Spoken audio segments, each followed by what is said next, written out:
Live from the tank on the campus of the College of Staten Island, CSI Sportsnet welcomes you into NCAA Division II men's basketball coverage in this final game on day 2 of the 2025 Tournament of Heroes. The College of Staten Island Dolphins take on the Griffins of Chestnut Hill College. Good afternoon, everybody. My name is Joe Foreman, alongside Nick Durst. And Nick, the Dolphins coming off a win last night. The Griffins coming off a loss. There was a lot to like about what the Dolphins did last night. What are some of your takeaways from night 1 of the Tournament of Heroes? Yeah, night 1, just the emergence of Aaron Goldstein, totally taking over. It's clear now this is his team. They're going to win or lose with him. And what a great game he had. 27 points last night to lead the team in scoring. And he wasn't the only one who made a tremendous impact, as Mitch Wiggin, the two of them, as I talked to Aaron in the postgame, they came in together, they're guys. 14 points for Wiggin, which is one of his best games of all time, and you're taking a look at him right now getting ready. So expect some big things from them this season to lead the team. No other Dolphin, though, with more than 3 made field goals, but when they needed a big basket towards the end, J.J. Chestnut did deliver. And overall, great defensive performance as they held the Purple Knights under 36% shooting. And that really is a great point you make about J.J. Chestnut late in that game. Despite his struggles shooting from the field, delivered the big basket when it mattered most. The Dolphins defensively getting key stops down the stretch as well, and got a chance to talk to Coach Tibbs. Shockingly, he brought it to my attention because I didn't know. It is the first time in his CSI coaching career that he has started a season 1-0, a chance to make it 2-0 here this afternoon. What do the Dolphins need to do to make that happen? I think they need to just continue with the great formula they did last night, which is attacking the basket. We saw a lot of shots from Wiggin around the perimeter of the basket. Kone early on as well. He ended up getting in foul trouble. And surprisingly, with Kone in the foul trouble, Tibbs went to that smaller lineup last night, and it worked. They ran circles around their opponents. So I think here today, if they want to get to 2-0, they need to play to their strengths. And their strength is obviously speed and skill. Let's talk a bit about CSI's opponent today in Chestnut Hill.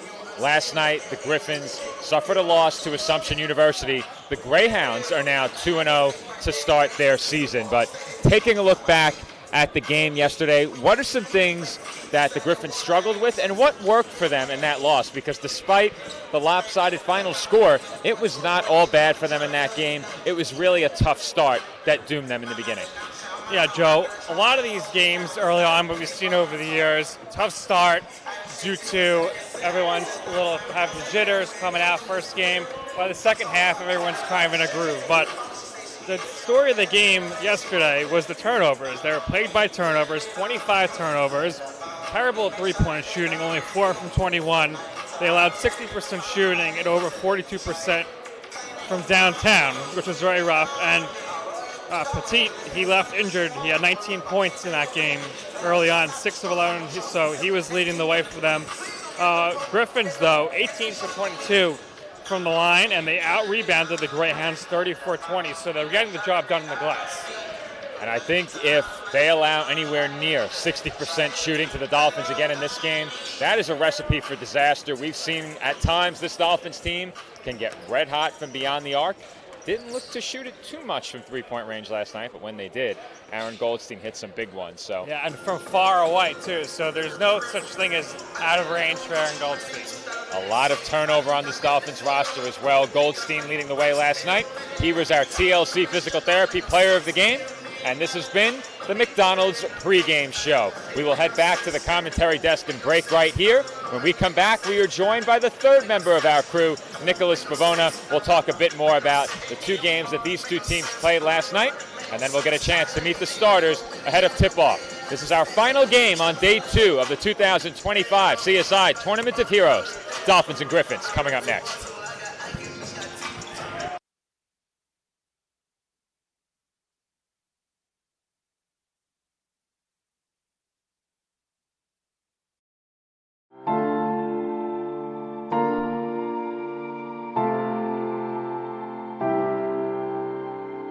We've learned a lot.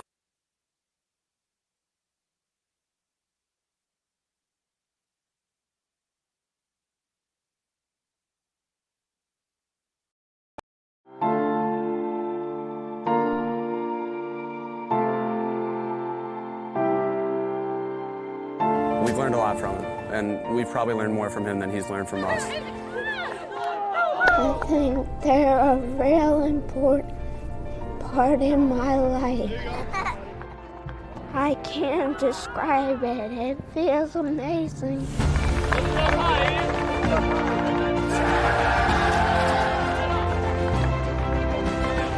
Team Impact is a national nonprofit that connects kids living with serious and chronic illness with college athletic teams, forming lifelong bonds and life-changing outcomes. Break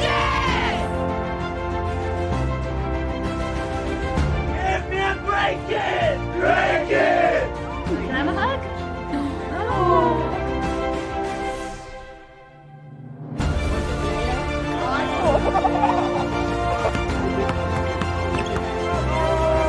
What's your favorite subject? Math.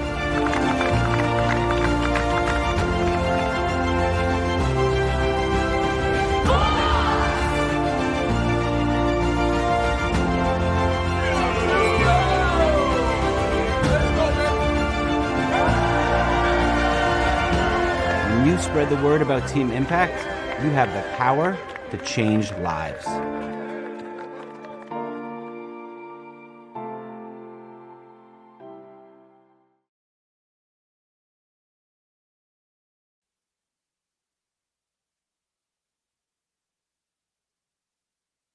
Team Impact, we pair kids who have been sidelined by serious illness and disability with college teams from across the country. What's up, big man? You good? It's more than a single-day meet and greet or photo opportunity. Our program places kids on a multi-year journey, becoming true members of a collegiate athletics team. We are Penn State. From signing day to game day. I can't describe it. It feels amazing. Team Impact. All in, all together. No, right. The podcast that uncovers the origin stories of some of the biggest names in sports, media, and entertainment. Nick Durst here along with Joe Calabrese. Here we are, 200 episodes later, about 150 episodes with guests, our friends, soon to be your friends. Well, it's pretty clear, Joe, that it's all about You Know I'm Right, the podcast. That's my You Know I'm Right moment. Wanted to do a podcast, and everyone was like, what are you, crazy? Who's going to listen? You're not going to get guests. Well, guess what? I'm the best when it comes to getting guests. You could vouch for that. I am so happy that you asked me to do this. I couldn't have been more thrilled. And follow us on socials, check us out. I promise you, if you want to work in media, whether you work in media now, whether you want to quit your job and work in media, come to us, and I promise you, we will get you on the right foot. That's what it's all about, uncovering the origin stories of some of the biggest names in sports, media, and entertainment. Keep it locked on You Know I'm Right.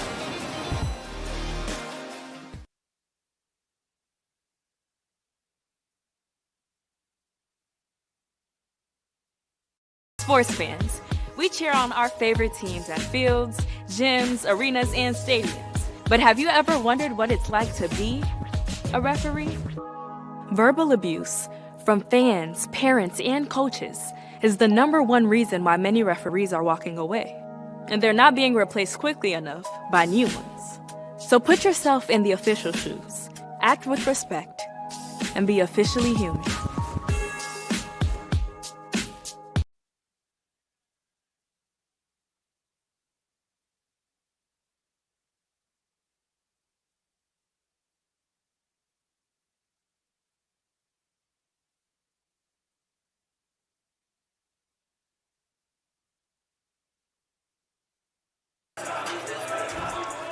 And we are back from the tank. Joe Foreman rejoining you alongside Nick Durst and the third member of our crew, Nicholas Pavona. And Nick, we have about 40 seconds before our starting lineups are introduced. So very quickly, what are your takeaways from what these two teams did last night? The Dolphins picking up a win and the Griffins suffering a loss against Assumption. Well, the Griffins, we just saw Assumption playing a few minutes ago, and we saw how tough that defense is. It's really not easy to score on a team that made it all the way into the Elite Eight last year in the NCAA tournament. So Chestnut Hill did the best they could. They kept making a couple of big runs where they could have made it about a 10 or 12-point game at one point.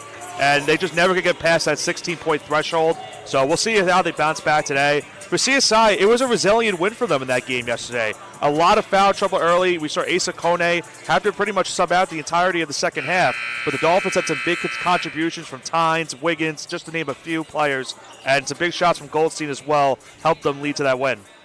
Well, I mentioned before the Dolphins didn't shoot that many threes. I misspoke. They didn't connect on that many. Ended up shooting 27 in that game. 4 of the 8 makes on those 27 attempts belong to Aaron Goldstein, who was our TLC Physical Therapy Player of the Game. And as we mentioned before, this has been our McDonald's pregame show. The national anthem will be played ahead of this game, so we will step off headset right here and rejoin you for the introduction of starters in just a few moments.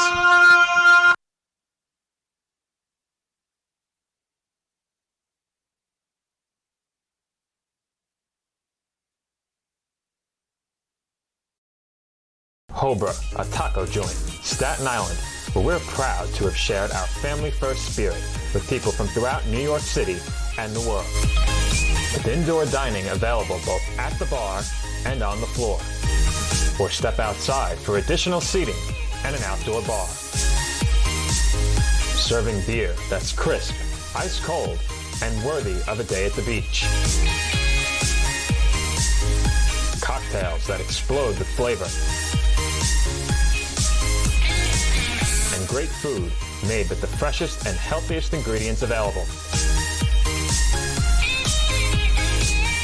Events feature food and drink specials, live music, and the best of Staten Island nightlife.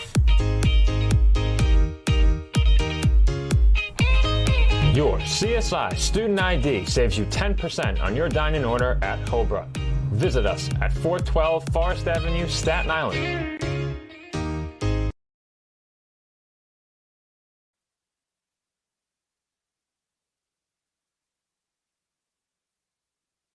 The NCAA sponsors 90 national championships each year, none of which could happen without officials.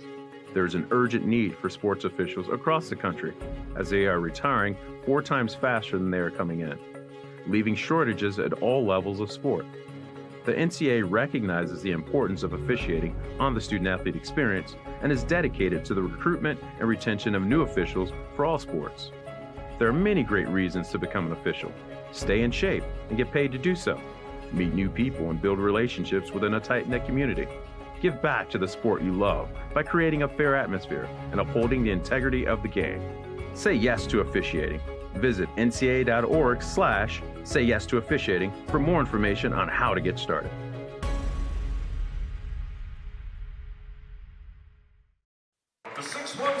Joe Foreman, Nick Durst, and Nicholas Bavona back with you from the tank on the campus of the College of Staten Island as we wrap up the 2025 CSI Tournament of Heroes with our last of 4 games over the course of this weekend. Now this year, I should say, it was extended to 5 games. How many times have I misspoke about that today, Nick? But the last of 5 games in our Tournament of Heroes this year. 6 teams welcomed into the College of Staten Island. 2 of those teams played just the 1 game and then headed home, those being Georgian Court and St. Michael's. The Dolphins, the Griffins, St. Thomas Aquinas, and Assumption each playing 2 games. The Dolphins and Griffins face off right here, and with the starting lineups being introduced out on the floor, my broadcast partner Nick Durst has those starting lineups.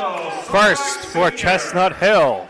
Number 2, the senior guard from Norristown, Pennsylvania, Marshall Baker. Number 4, the junior guard from Sayreville, New Jersey, Kamal Lee. Number 23, the redshirt freshman guard from Philadelphia, Pennsylvania, Amari Dow. Number 24 from Markham, Ontario, the junior forward, Tyler Spence. And number 34 from Madrid, Spain, the senior center, Alejandro Redondo Sybak. They are coached by Andrew Radomicki. Now for your CSI Dolphins. Same starting 5 as last night. Number 1, the sophomore guard at 6'3" from Troy, New York, Joey Poulin. Number 3, the senior guard at 6'2" from Watervliet, New York, J.J. Chestnut. Number 10, the senior forward for the Bronx, New York, 6'8", Asa Kone, number 21, the player of the game last night. The junior guard at 6 foot tall from Staten Island, New York, Aaron Goldstein. And number 32, the 6'7" junior from Springfield, Massachusetts. It's Eric Tynes, the head coach, TJ Tibbs. All right, thank you, Nick. And speaking of the Dolphins and their starters, digging a bit deeper into that box score, of course, the 27 points from Aaron Goldstein jump out. You mentioned Mitchell Wiggins' contribution with 14 points, and J.J. Chestnut was also in double figures with 11, despite shooting just 2 of 8. But Joey Poulin last night contributed 11 rebounds and 5 assists in the Dolphins' win. In his CSI debut, Andrew Benedict converted on a big three-pointer late in that game. Also had 4 rebounds and 3 assists in the Dolphins' win. So Dolphins got contributions across the board last night, and we said it when the game ended. Hard fought, grinded out, character early season win. Those are the kind of victories you like to see in the early going of a season, and wins like that really help bring the team together, everyone contributing, and a hard-fought battle like that. I think that's a good thing in game number 1. Well, certainly last night it wasn't about how they started, it was how they finished, and they just dominated towards that back end of the second half, and it propelled them to victory, sparked by some big plays of a Darby three-pointer and the alley-oop from Goldstein to Wiggin, and now here we are, less than 24 hours later, game 2 of the season, looking to go 2-0. Redondo Cyback won the opening tip from Kone. He backs him down now, and the man we've been calling ARC finishes off glass to open the scoring. Has there been an ARC 3 yet? I don't believe so. No, Nick shaking his head. He affirms there has not been. He took a couple threes, but did not make. We'll be waiting for that throughout this game. I'm sure fans of the Griffins would enjoy that call. Tynes on the fadeaway, buries it. Tynes using all that length there to take that shot. 6'7", but very lanky, long wingspan. It's something that we noted as well in the pregame, guys. Ivy Pettit, the leading scorer for this team last year for Chestnut Hill, not in the lineup today after getting injured yesterday. Dow missed an easy one right there, and the Dolphins control it across half court. Here comes Goldstein, and early foul is going to be called on Kone, I believe. Yes. Blocking foul.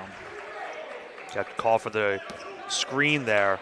So we started getting into foul trouble last night, and we talked about it earlier too, Nick. The first game we had foul trouble a lot in that one, and Kone last night with 4 fouls early in the second half had to be taken out and wasn't seen until the 5-minute mark of that game. And I think something that surprised us last night was that the Dolphins were able to go small and come back, as there was an attempt at an ARC3 right there, but it does not go. The Dolphins were struggling on the glass. Offensive boards plagued them early in the second half as Tynes makes a nice move on the scoop. Little spinneroonie there and lays it in underhanded with the left hand. An easy one right there by Tynes, but made the most of it. There you go, nice Nick. Catch, Nick. That basketball came right to Bavona, and he got to protect the equipment, boys. All hands team. And you said he was there to take charges last night. But he's a defensive player, that's for sure. To the point about the rebounding, the Dolphins went small last night, and all of a sudden the game really turned around. I think if you're Coach Tibbs, it has to feel good to see that, knowing that when you're without your 2 bigs, you can still make things happen at both ends of the floor. This is Goldstein. Looking for somewhere to go with it. Kicks out to Poulin, 7 to shoot. Chestnut for 3. In and out. Poulin got a hand on it, but couldn't bring it in. Lee up the floor to Spencer. Right back to Lee. He uses the screen, steps back, and swings it. Now Dow. Spencer inside. And Redondo Cyback had it slapped off of his leg. Yeah, I think you're right, actually. I think it did hit his leg before he stepped on the line. I think they gave him no room. They swatted that ball off his leg. That's what you have to do in the paint against a big man like that. Swarm him, get your hands on the ball, and it worked out there for the Dolphins.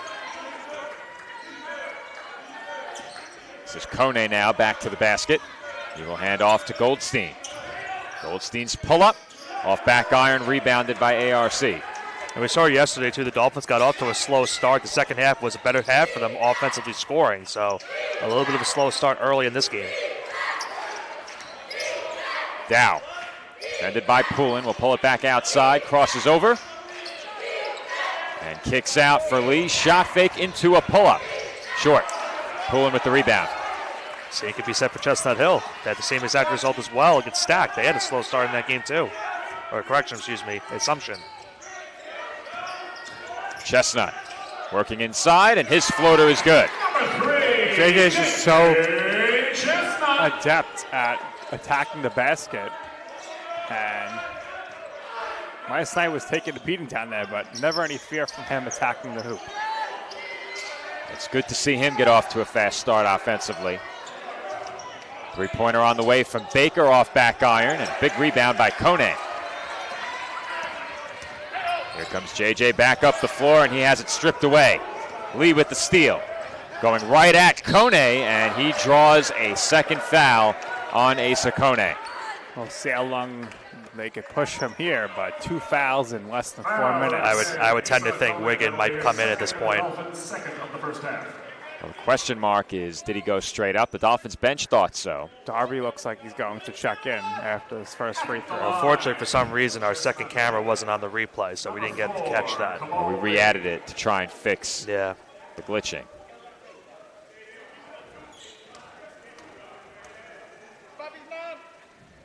First free throw from Lee is good. Checking in for the Dolphins, number 14, Elijah Darby. Darby will come in. We saw some big minutes out of him last night. Had a couple big buckets as well.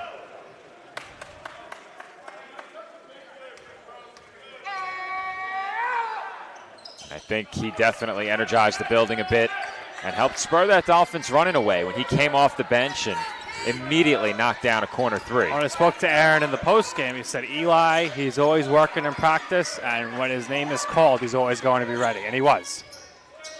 Chestnut tied up and lays it in with the left. Lefty, righty, ambidextrous. We've seen JJ be able to score with both hands with ease.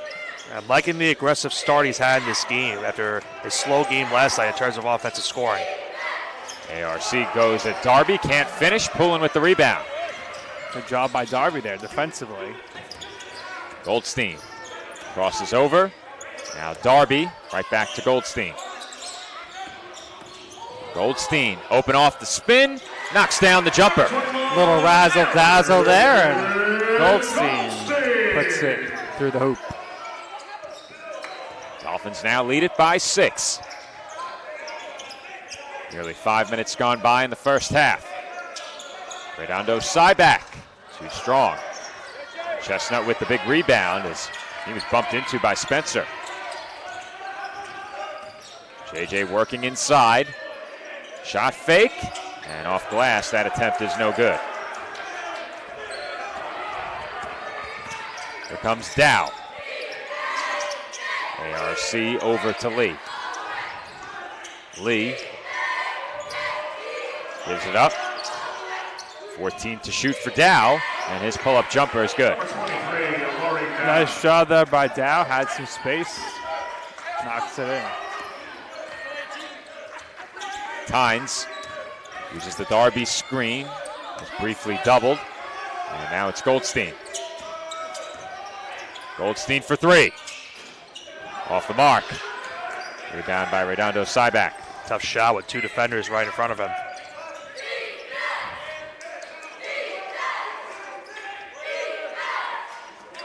Dow for 3.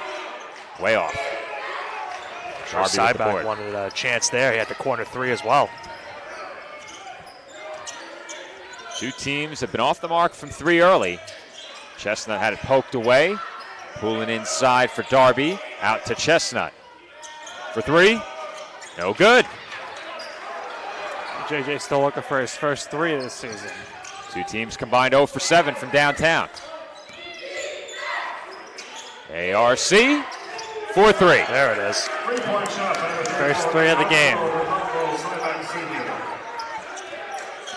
You heard it, didn't you? He did the same thing you did, Joe. Yep. So, did Nick Durst catch it when I did that?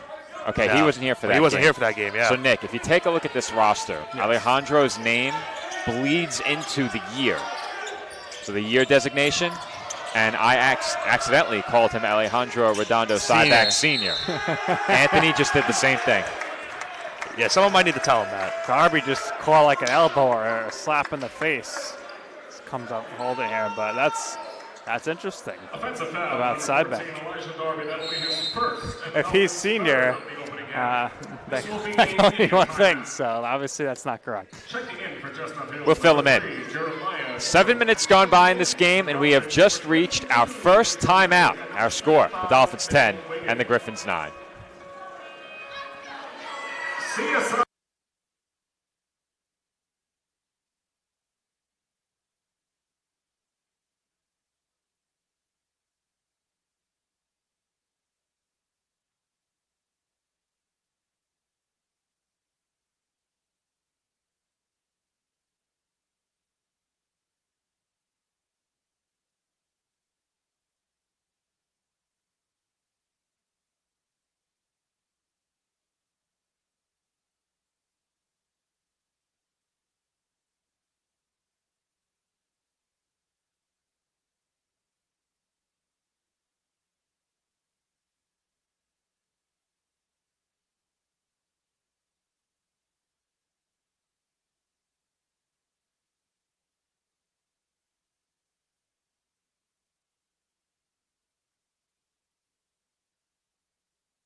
Seven minutes gone by in the first half of this final matchup in our 2025 CSI Tournament of Heroes. Dolphins leading Chestnut Hill 10-9.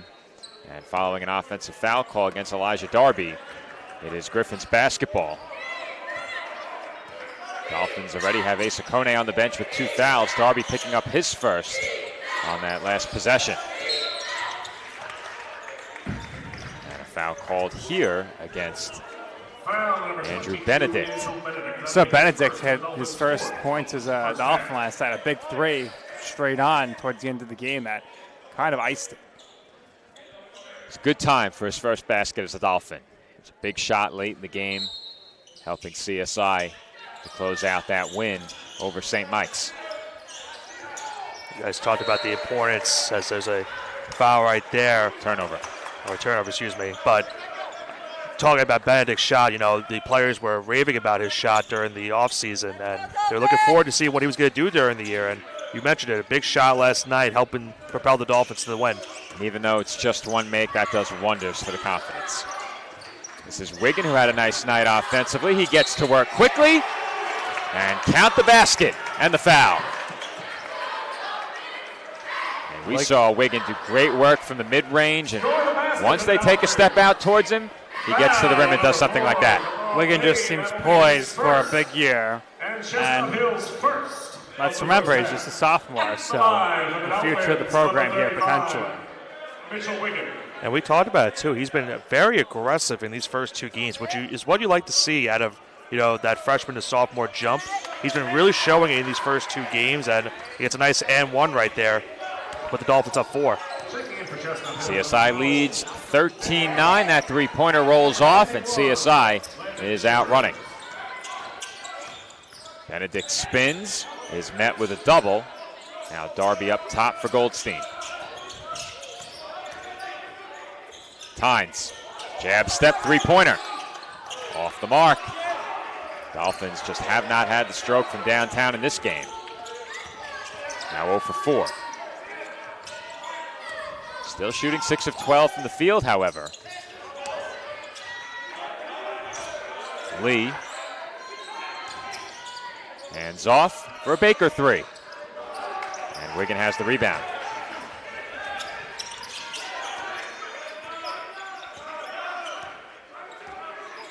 Brandon Torres waiting to check in at the scorer's table for CSI. This is Wigan. And he's whistled for the offensive foul.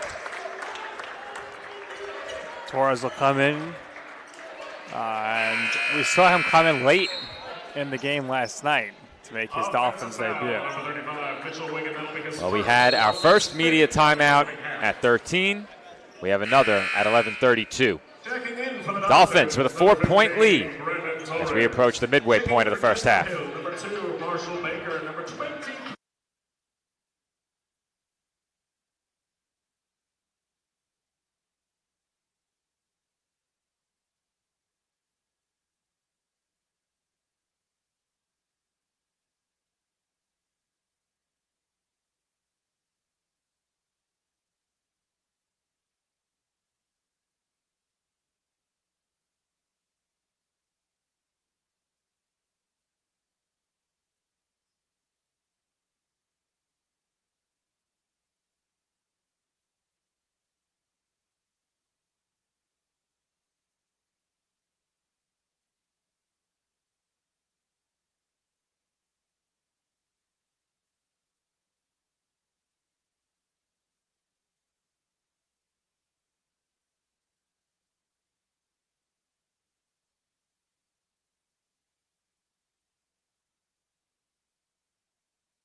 11:32 to go in the first half here at the Tank. The Dolphins' lead over Chestnut Hill College is 4 points.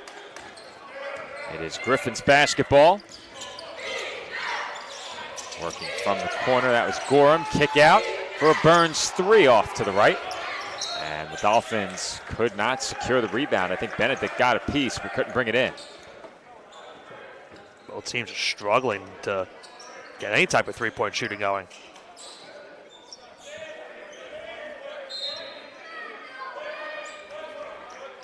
Second chance here for Chestnut Hill with a 20-second shot clock.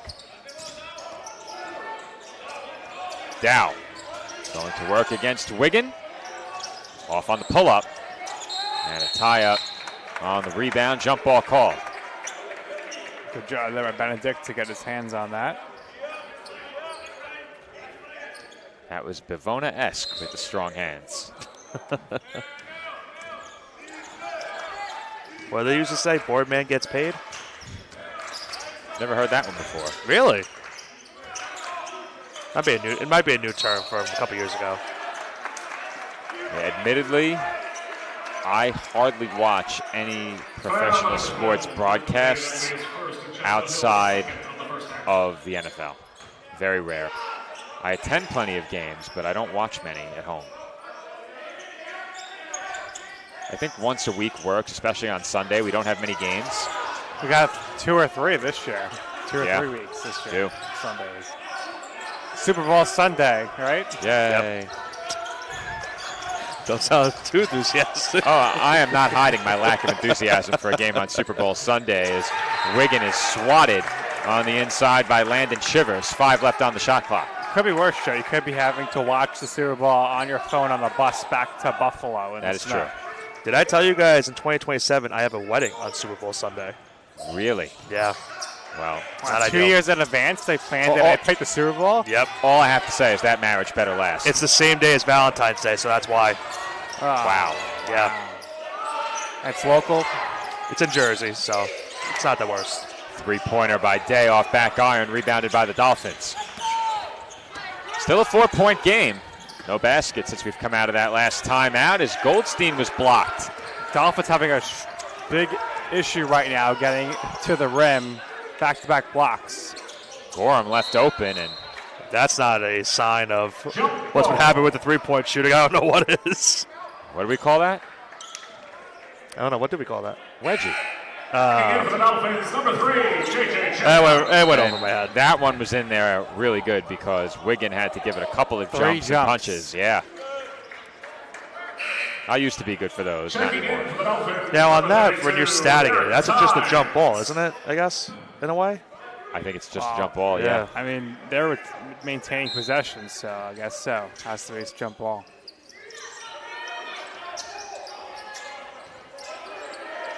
Shivers hands off to Gorham. They work it around the outside. And the pull-up by Burns is good. Griffin's within 2.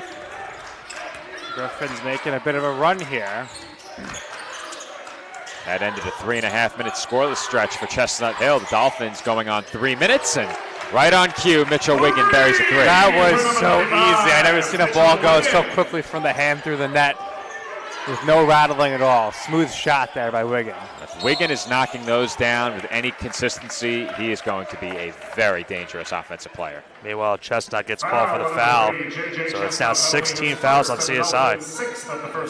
Well, last night Goldstein played 38 minutes, so let's see how quick his breather is here before he's back in the game. And if JJ gets another foul, Goldstein will be back in quickly.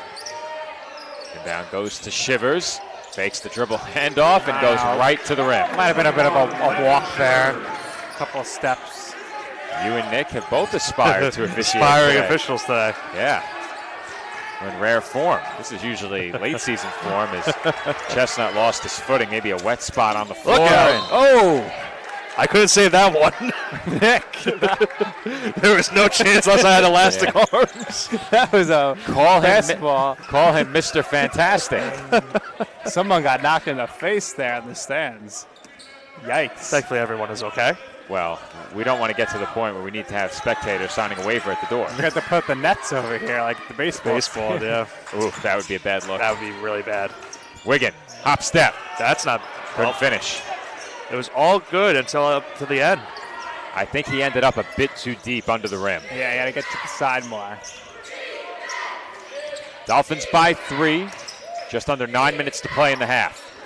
This is Gorham. And the feed inside to Shivers was stolen by Torres. Dolphins have numbers if they hurry. Torres out to Chestnut. And he's fouled. Only the third foul for Chestnut Hill. This could not look any more different to our first half last game. Now, Nick Durst, you weren't here during our first half of game 1. 32 fouls, an hour and 10 minutes for the first half. Well, I was staying updated, and I made sure not to leave my house until it was halftime. Smart man. You had to wait a little bit. That was a first half. Yeah, I gotta know it. I was like 7 minutes left in the first half. I'm like, really? And then like about 27 minutes later, I got the message. Oh, it's halftime now. I was like, a long 7 minutes. Wiggin was fouled. Didn't have anywhere to go with the free throw line. Foul number 21. It was one of those where at the 9-minute mark, you and I both saw the tally and said, this is going somewhere where it's going to take a little bit of time. Uncharted territory. I said, Nick, I think it all started with the technical and the verbal exchange that came with it, because after that, they called the game much tighter. And you can't really blame the officials when you see something like that happen. Don't want it to escalate, as the pull-up jumper by Chestnut was too strong. Here come the Griffins with a chance to tie the score once again. Gorham over to Spencer. ARC now double-teamed on the low block. Gorham cross court, Burns for 3. Tie score. He was deep there. Times had the hand near his face, but he's able to drain the shot. Nice job there by Burns. Chestnut. Outside for Tynes, left open. In and out. Chestnut with the offensive board. Backing in, and the hook rolls off the rim, rebounded by Torres. Now Chestnut with the floater, doesn't get the roll. Another offensive board for JJ and the putback. Well, first you don't succeed, never give up and try again, and again, and again, and again. I think there was like four offensive rebounds there, and Chestnut head coach Andrew Radomicki not happy with his team's performance there. Chestnut tormenting Chestnut Hill on that possession as we head to break with the Dolphins leading it by 2. Our score, 18-16, 7:23 to go in the first half. Welcome to the floor, your CS.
Just shy of 7.5 minutes to go here in the first half.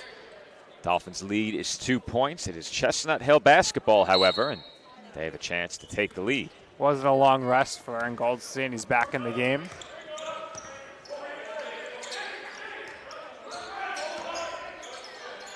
ARC thought about another three. Working on Tynes. He's stripped by Goldstein. Great defense. Goldstein, kick out, Poulin. And that's a JP3. Joey P for three.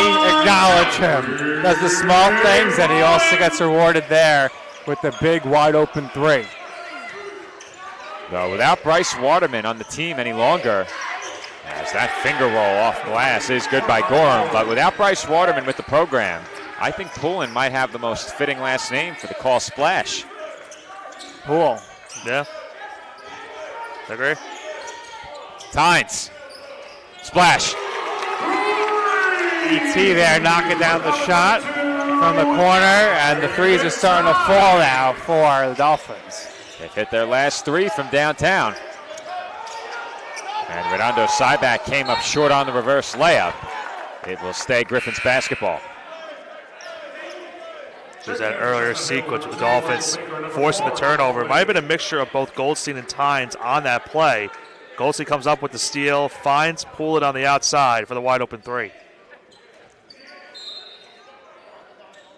20 on the shot clock for Chestnut Hill, having a tough time getting it in. Redondo Cyback goes to work, couldn't find any room. 10 on the shot clock now, ball with Gorham in the corner. He works toward the free throw line, kicks out once again. Lee with the fake. He'll try a three. Short. And Chestnut tipped it out of bounds. He tried to get that call. He wasn't going to. You always have to plead your case. Might as well. We're in a position where that one was very obvious to us. I look at it like this. You have nothing to lose. I agree. Yeah, except your credibility. Well, when you're right later in the game, you might not get the call. That's fair. Checking in for the Dolphins, number 15, Brandon Torres. It's like when I tell you there was a foul called and there wasn't. Eventually, my credibility's gone, Nick. Or a made basket when there wasn't a made basket. Well, that's much worse. Brandon Torres back in. Those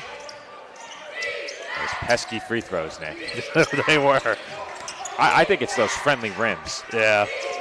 Gorham off the mark from three, and Goldstein goes up and a lot of them. Spencer. And a lot of them have been on the left side of us towards that rim. It's been a lot on that side. That's my obstructed side. Goldstein for Tynes. Tynes back out to Goldstein. Nice bounce pass, and Poulin converts the lay-in. What a pass. I don't know how Aaron fit that through that window there, and Poulin was ready for it and finished. Now he goes to the free throw line for one more. And I didn't even hear the whistle, but Poulin will indeed go to the line for one more. Did either of you hear the whistle? I didn't either. I heard a faint whistle. Yeah, I didn't hear it at all. The body language gave the foul away. Poulin now. That made basket, 5 points on 2 of 2, 3 rebounds. Made 3 as well.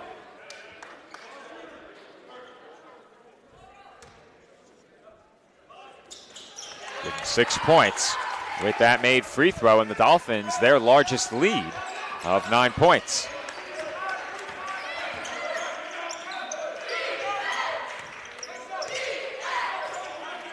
Gorham on the wing.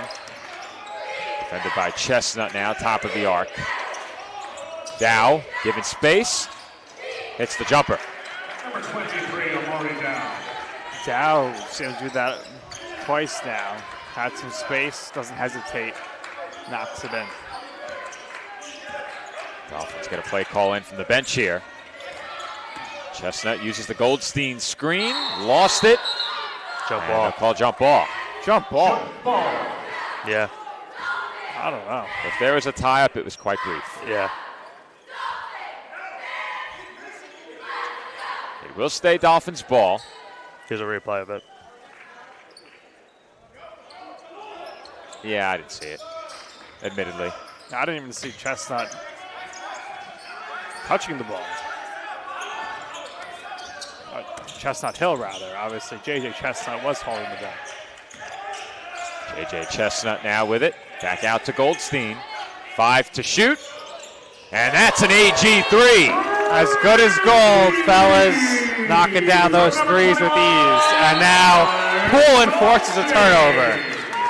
Buying the Dolphins another extra possession. Joey Poulin with 6 points and his 3 rebounds to go along with a forced turnover right there. Won't get the steal, but his presence definitely made things difficult on Chestnut Hill getting that ball in.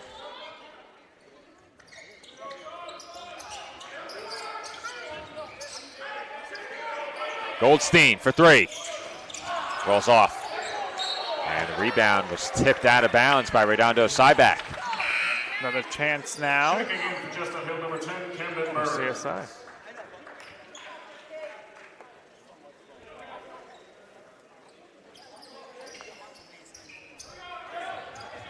Poulin looking to inbound, finds Chestnut.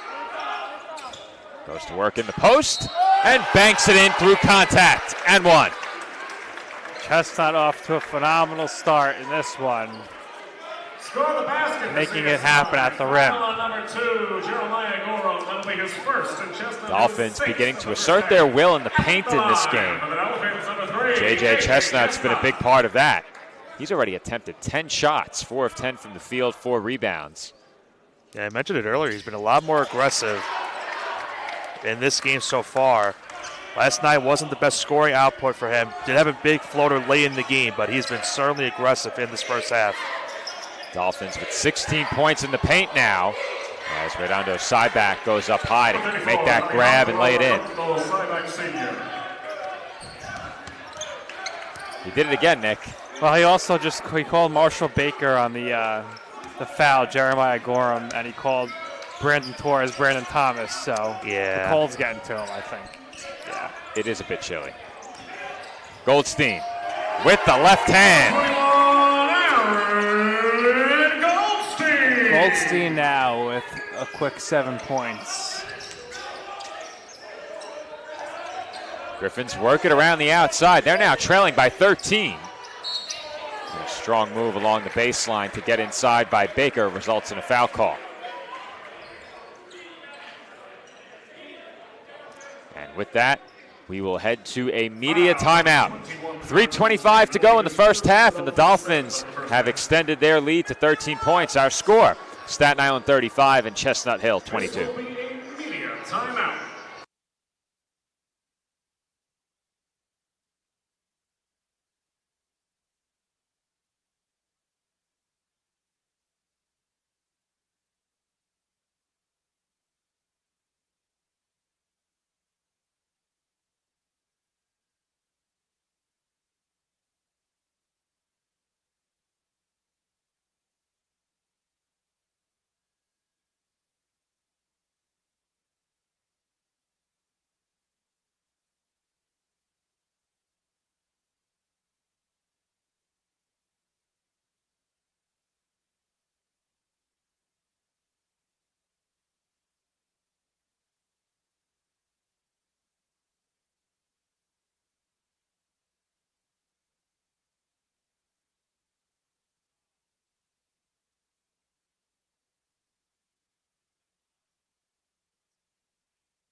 Marshall Baker. Marshall Baker to the line for Chestnut Hill as we return from break with the Dolphins leading by 13 points. Make it 12 with that made free throw. Chestnut Hill now in the bonus for the remainder of the half.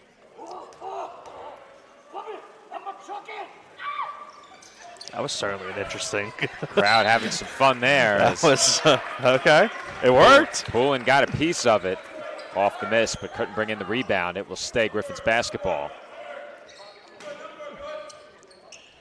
And we're at that same juncture in the game again. Final minutes of the half. Can the Dolphins close it out strong? Let's listen closely here. Oh, my goodness. So it's not ARC, it's ARCS now. Oh, no. I'll have a talk with him. ARCS hit the 3. It was an ARC 3 answered with an ET 3. Eric Tynes showing that range from the corner now on both of his 3s. It doesn't quite have the same effect when it works with 3 players. The Dolphins, with Tynes, Goldstein, and Poulin all have that rhyme going, the ET3, AG3, and JP3. It doesn't quite hit the same when you have 3 players where that works. Meanwhile, the Griffins answer at the other end with a quick 2 inside. Here comes Wiggin. Got tipped on the way. Let's see who that's out on. I think they're going to say it's Dolphins' ball still. Oh, no, they called a foul. That's what I was trying to figure out, Nick. I didn't know if they called it or not, but they did. So the Dolphins are in the bonus. Wiggin to the line for 2. Buries the first. Yeah, the Dolphins will be in the bonus for the remainder of the half as well. When you take a look at the box score in this one, effectively the difference has been the shooting. Dolphins up above 48%. One of my pregame keys to the game. 50% shooting officially for CSI and nearly 46% from downtown. Griffins below 40% from the field and just 3 of 14 from three-point range. CSI lead is 12, under 2.5 to go here in the first half. Dolphins did a good job making that entry pass difficult. Redondo side back, goes to work and throws it away. Wiggin to the basket, lays it in. Nice defense there, leading to an easy bucket in transition with Wiggin finishing at the rim. And that fake out got him to get the easy layup too. Defender thought that there was maybe a guy coming from behind at the three-point line, and there was nobody there. Under 2 minutes to go in the half now, and there's a travel. Travel on Chestnut Hill, it's Dolphins basketball. I was very concerned he was about to say the player when he said travel on Chestnut Hill. I thought he was going to say Sideback's name again. I'm going to hustle over there at halftime. Yeah. The first time I was okay. I thought Lou passed the message along. Apparently not. No. Goldstein pressured all the way out to half court. Defended by Baker. Dolphins left with 12 to shoot. Goldstein, kick out. Wiggin, short on the 3. And the rebound is pulled in by Dow. Now let's keep in mind, guys, Dolphins with this big lead here, again with Kone on the bench early due to foul trouble. And again, it's been the guard play. Lee off the bottom of the rim, no good. Dolphins have numbers if they hurry. Chestnut inside, count the basket and 1. 11 points now for Chestnut. Off to a strong start this afternoon. Last night, now a distant memory for J.J. Chestnut. His first and Chestnut Hill's 8th of the opening half. At the line for the Dolphins, number 3, J.J. Chestnut. Chestnut to the line for 1 with the Dolphins leading by a game-high 16 points. Dolphins shooting well from 3, 5 of 12, 52% from the field, 22 points in the paint. They forced 9 turnovers and held the Griffins under 40% shooting. It's been a complete effort in this first half. Nick, I'm curious to see where Coach Tibbs can find some room for improvement. I'm going to have to ask him what could be better. He's probably going to not be happy with the foul trouble by some players. That's the only I could think of, but great first half so far, up 15. That was Dow on the pull-up, and speaking of Coach Tibbs, he will call timeout. With that, we will head to our final break of the half. Back in 30 seconds from the tank. Dolphins lead at 45-30.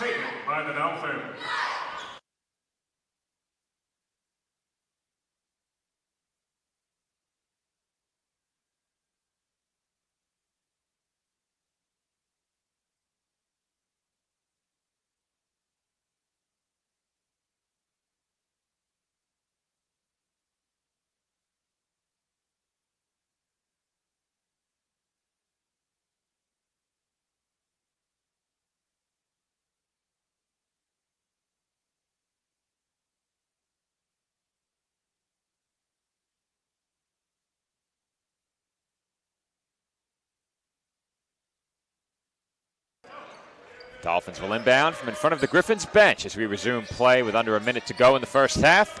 Dolphins lead by 15 points. CSI with a chance to perhaps score 50 in this first half. A couple of buckets here. Goldstein backing in, gets inside and lays it in high off glass.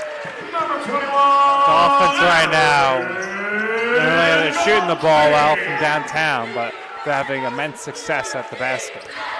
Dolphins did get the 2-for-1 with that basket. It's a small window, but with a stop and a quick rebound, they may have a chance for one more possession. Day kicks into the corner, three-pointer no good by Baker. Dolphins left with 10 seconds. Chestnut with 6 remaining.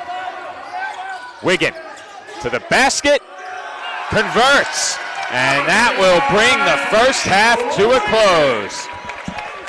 Chestnut finds the cutting Wiggin, and the Dolphins lead by 19 at halftime.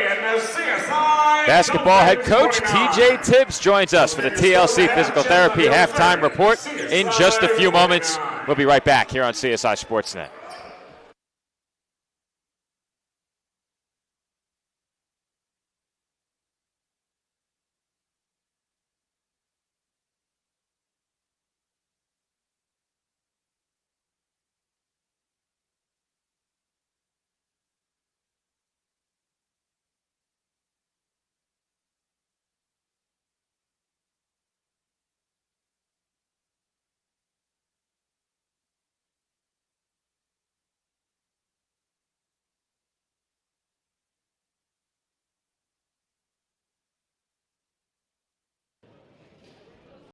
I'm here with Coach TJ Tibbs. Coach, no rest for the weary, quick turnaround time, and your guys are super energized this afternoon. Yeah, you got to give the leaders of the team a lot of credit, but this group is close, so they came in, they were prepared this morning and shoot around, and they're ready to go. Plus, we have a lot of respect for Chestnut.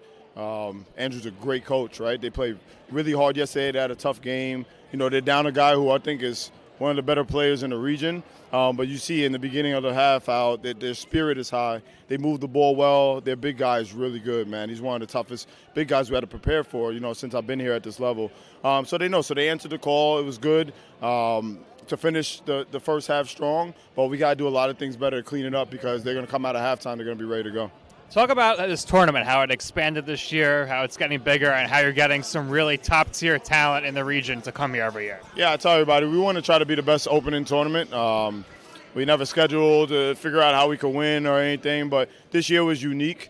2 tournaments, having 3 teams, and us kind of combining to make sure that we all got 2 games. And because we're the fortunate ones to host, it comes with a lot. You got to shout out our administration, our staff, our support across campus, because we've had 3 games yesterday, 4 games today with the women's, and 2, and that's a lot on the staff. So our staff, our administration, our athletic director, Matt Scally, everybody's doing a tremendous job. So we're fortunate enough to host these games here and to have people come out and to host different institutions, and we love the host, so I hope we're doing a good job for everybody. All right, Coach, thank you for the time. Best luck in the second half.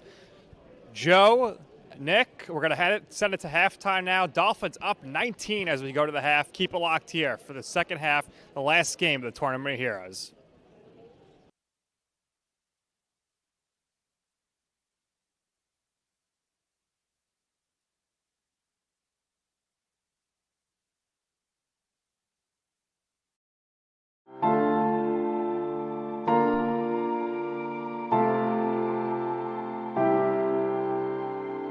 We've learned a lot from him, and we've probably learned more from him than he's learned from us. I think they're a real important part in my life. I can't describe it. It feels amazing.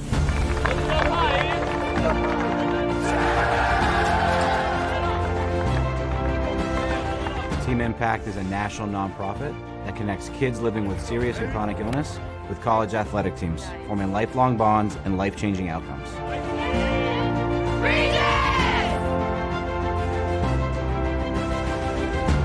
me a break it! Break it! Can I have a hug? No.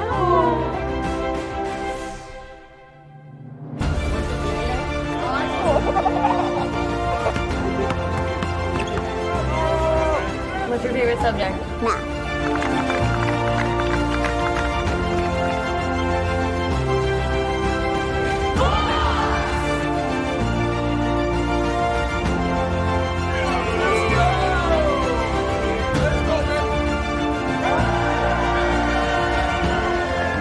spread the word about Team Impact, you have the power to change lives.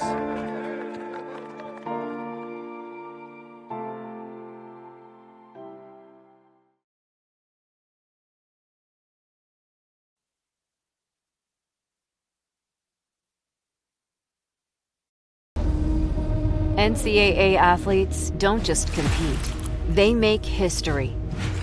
Representing our nation with pride and excellence, they bring home the hardware. Our college campuses serve as training grounds for the next generation of stars. Catch tomorrow's Olympians and Paralympians on the NCAA Championship stage today.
The Kettle Black on Staten Island, a top 5 wing joint in America by Food and Wine magazine. Serving daily lunch and dinner at the bar or on the floor. Perfect for family and group parties with top shelf drink and delicious food. From great times with good friends. Live sports and watch parties. To Staten Island's hottest nightlife. The Kettle Black features live music and DJs weekly. The Kettle Black features daily and nightly food and drink specials. The best Staten Island has to offer is at the Kettle Black. We'll see you there at the Kettle Black, located on 415 Forest Avenue, Staten Island. And we are back from the tank with about 5 seconds on the clock before the start of the second half. It is a 19-points Dolphins lead in this final game of our 2025 CSI Tournament of Heroes. Dolphins looking to make it a 2-0 start, and I think looking at what the Dolphins did in the first half, if you're a fan of CSI, you have to be pretty pleased with what you saw. Yeah, well, I thought it was a great first half, as did you and Nick. Obviously, Coach Tibbs always diplomatic, saying there are some things to clean up, which is always true, but you have to be happy with the way the Dolphins played in the first half, as long as you're not a Chestnut Hill player or fan. And I think what's also good is that the Dolphins haven't had to rely on one person to do the scoring tonight. A lot of it has been a couple players getting that scoring done. There's a strong start to the half for Chestnut Hill as Tyler Spencer finishes through the contact off the window and one. But to your point, Nick, and it's a good point you make, I mentioned it during the pregame last night, only 2 Dolphins, Mitchell Wiggin and Aaron Goldstein, had more than 3 made field goals in the CSI win over St. Michael's last night. You already, in this game, have 4 Dolphins with 4 or more field goals, and you have 3 Dolphins in double figures with a 4th right on the cusp. Aaron Goldstein has 9. Meanwhile, Spencer converts the 3-point play, and if you're Chestnut Hill, that's exactly what you needed to start the half. Look at what the number they're at, Joe, right now, 16. This is the infamous number they couldn't get past Assumption yesterday. That is very true. Meanwhile, Asa Kone back out there. He had a couple of early fouls. So far, each of his first 2 games, he's lost a full half nearly to foul trouble. As that shot is no good by Tynes. Here come the Griffins the other way. Over to ARC. He drives on Kone. Travel. And travel. Travel on Chestnut Hill, it's Dolphins basketball. I got a hold of Anthony's PA sheet, and I put a big black circle over the senior. Without him knowing? No, he knew. I told him. Yeah, he knew. Well, the last call of the half, he got it right. The issue is he had written it the wrong way, too. So he was actually using the foul tally sheet to announce the names, and that's where the mistake was as well. Okay. So he had 2 places to correct. This is Kone over to Chestnut. Floats it inside. Kone, hook shot is good. Kone coming out. Obviously, he's well rested and puts the basket, makes his first basket there. Dow gains a step and couldn't finish. Good help by Goldstein to alter that shot as Spencer threw it out off of Poulin. Second look at that last bucket made by Kone. Splitting hook shot for the Dolphins back up 18. Mitchell Wiggin now into the game for the Dolphins. ARC for 3. Bit strong. Off the scoreboard. Yeah. Shot clock. We mentioned it during the first half. The difference in this game thus far largely has been the shooting. Dolphins shot 54% in the first half, 42% from downtown. The Griffins 39% from the field and 20% from beyond the arc. This is Goldstein now to his left. Dolphins left with 12 to shoot. Goldstein was briefly doubled, and that's a risky pass. Wiggin tracked it down and lays it in. Incredible job by Wiggin there on the baseline to not fall out of bounds and then score. Wiggin showing us last night, no fluke, put on full display what he can do in the win last night. He's already at 12 points in this game. Keep in mind, he got to start the second half as well. That one stripped away by Chestnut Hill. Lee was fouled, and you can count that basket. Dolphins briefly extend the lead to 20, but Lee able to convert through the contact. Will head to the line with a chance for another Chestnut Hill three-point play. Well, if this is what you want if you're Chestnut, you want to get to the line as much as possible here in the second half. Free throw no good. Fans have come up with some creative ways to try and distract the shooters, haven't they? Someone's going to bring it up. And Chestnut gets to the basket for the lay-in. He is right back on track. Last night, a distant memory for JJ. Yeah. JJ's making a strong case, potentially, for player of the game, him and Mitch Wiggin right now. That shot off the front rim by Dow. Here comes Goldstein up the floor. Back to Chestnut for Goldstein inside Kone. Kone backing in, kicks out for a Tynes three, and he buries it. Eric Tynes, 9 points today on three-pointers. He's hyped up there. He smacked himself in the face. And Chestnut has to call a timeout. A lot of these Dolphins haven't had too many reps together, but they look like they've been playing together plenty. This unit, not one that we saw last year. Of course, we didn't see Tynes. The other 4 Dolphins were all with the team, but their reps in game together, limited, doesn't look like it right now. Dolphins lead by 23. Our score, 58-35, 16:53 to go in the second half. Cobra,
Dolphins lead by a game-high 23 points.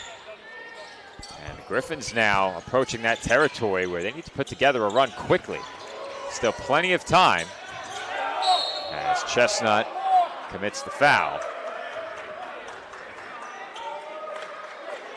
That's going to send Foul number 3, J.J. Chestnut. ARC to the free throw line. I wasn't sure if he was shooting, but they will rule it. Shot attempt there. And the free throw is good.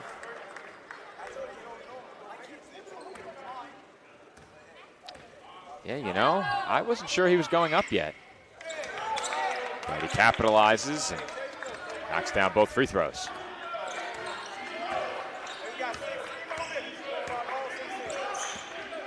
Chestnut with it, now Wiggin.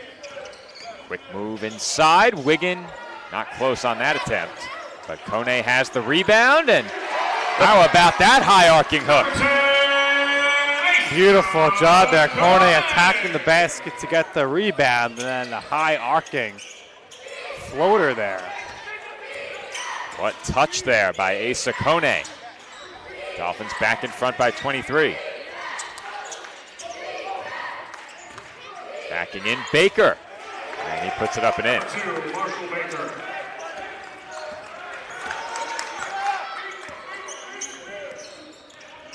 Chestnut lost it for a moment, finds an open Tynes.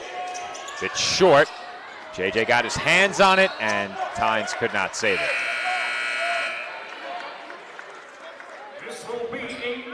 And with that, we head to a media timeout inside of 16 minutes to play here in the second half. The Dolphins lead it by 21. Our score, Staten Island 60 and Chestnut Hill 39.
Coming out of the media timeout, the Dolphins' lead is 21 points, 60-39.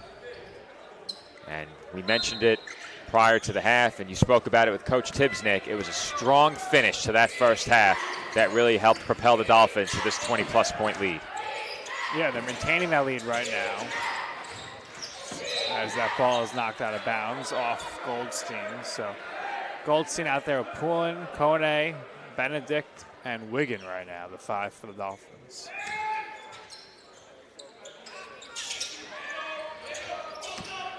$15 to shoot for Chestnut Hill. This is Gorham. Poulin defending. Gorham with the runner. Off back iron and in off the front rim. Fortunate bounce there from Gorham. Knocks in the shot. There's that friendly rim I was talking about last night. Wiggin for Benedict. Benedict throws it away, but it will stay Dolphins ball with 12 to shoot.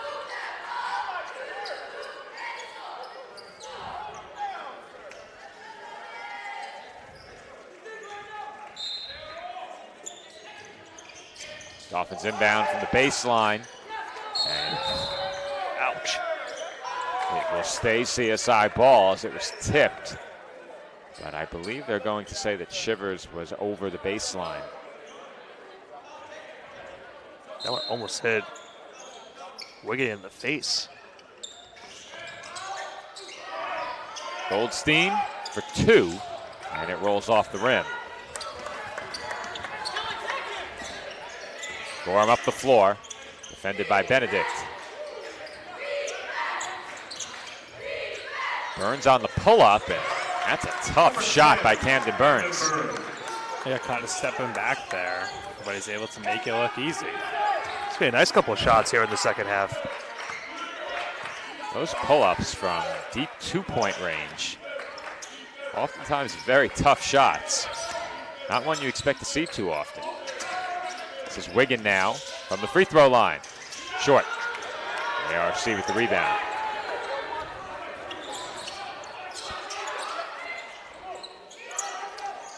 Gorham swings it.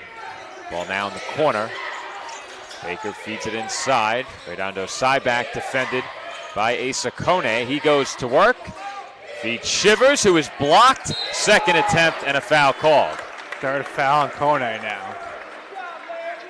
Well, they're going to give it to put on Benedict. So. Foul number 22, Andrew Benedict. That'll be his second and the Dolphins' fourth of the second half. That's Benedict's second and the Dolphins' fourth. We're just shy of 14 minutes remaining here in the second half. The Griffins have not yet committed a team foul, and a chance here for Shivers to make this a 15-point game from the line. And we spoke about it during the pregame as Shivers misses that free throw. There's one more look at that last sequence. But the Griffins, some of the things that did work for them yesterday, they did some damage from the free throw line, and it kept them within striking distance in that loss to Assumption. Yeah, and I think, going into this game, we figured that was going to happen even going into that first game. Assumption's defense has been so good. And early on, we've seen that in the first 2 games that they played so far. It's a very good stack team that we covered earlier. But their defense hasn't been all bad in this game. They just haven't been able to get a lot of points on the offensive side. Goldstein for Kone. Kone spins, and the hook shot is good. A high-arcing hook shot from about a foot from the rim. Kone showing off body control and touch that we saw flashes of last year, but he's taken it to another level here in the second half. And there's a big board from Kone as well. Here comes Goldstein the other way. Pull in for Wiggin. He drives the baseline and banks it in. Count it, and the foul. Wiggin strong there. And he will go to the free throw line to add one more to his point total. Might be closing in on his career high. How impressive has Wiggin been these last 2 days? Now has 16 points. Yeah, I'm not sure what his career high is, but he might have hit it, because I don't remember, at least at home, he didn't hit. I can tell you momentarily, He Nick. hit that before. Free throw is no good, but Kone has the rebound, and he quickly lost it.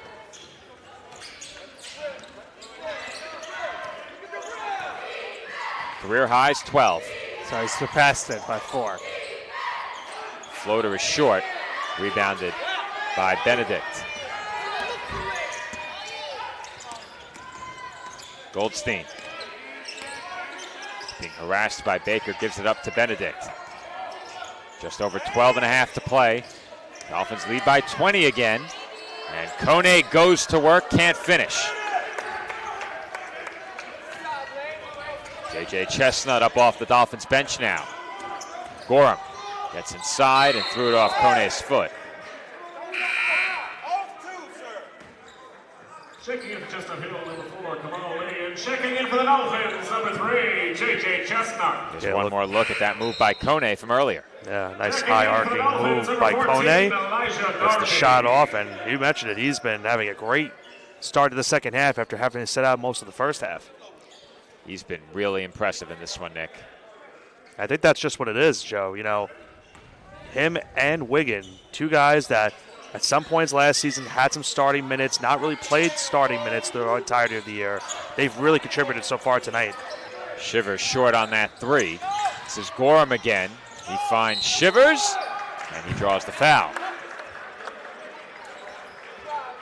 Well, if you are Chestnut Hill, is what you want. You want to try to run up the fouls here for CSI, get to the line, and try to trim this 20-point lead with the clock stopped. Right now, in a game that's not nearly as close as our early game, what plagued St. Thomas Aquinas late in their matchup with Assumption is plaguing the Griffins right now. They just can't string together enough stops. Yeah. Dolphins are shooting 54%. And you said it during the pregame, Nick. That's the one area that was lacking for them last night. Hit a few more shots, and that game might have been a blowout yesterday. And today, they're leading by 19 and shooting the ball really well. CSI lead is 18 points, just over 12 minutes to play.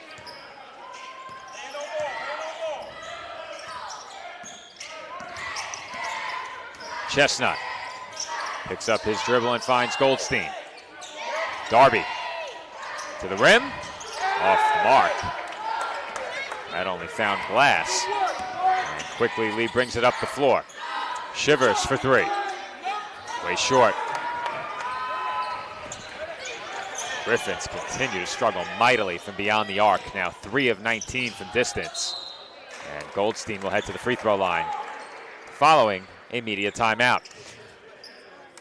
11:32 to go, second half. Dolphins still lead it by 18 points. Our score, Staten Island 64 and Chestnut Hill 46. This will be a media timeout.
$11:32 to go from the tank.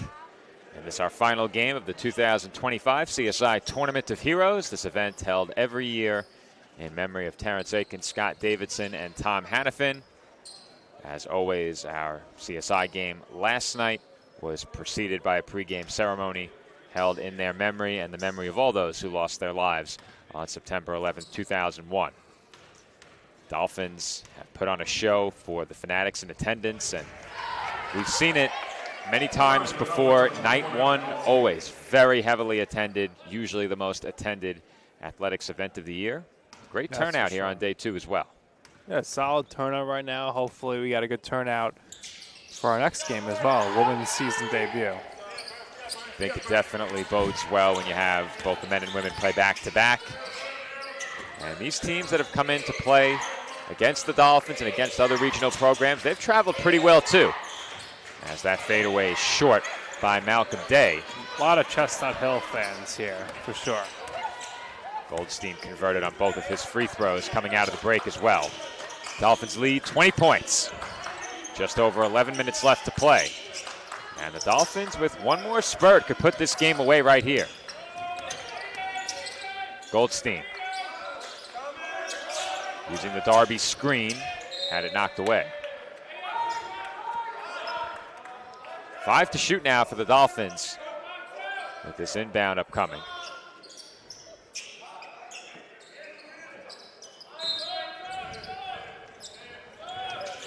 Pulling for Goldstein for three.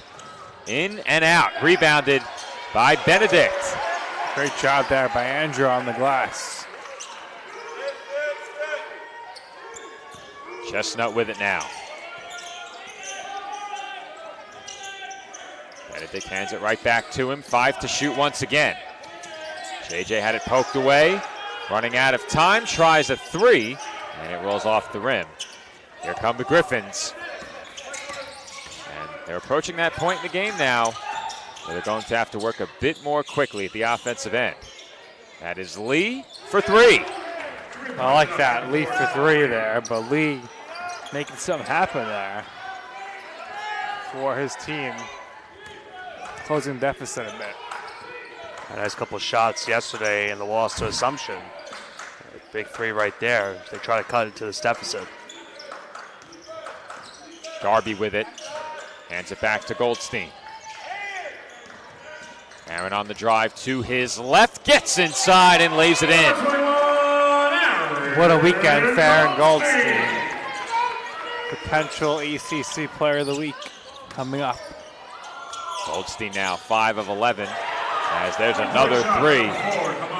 Jamal Lee once again from downtown. That one a bit deeper. Lee is heating up here. Goldstein 5 of 11, 13 points.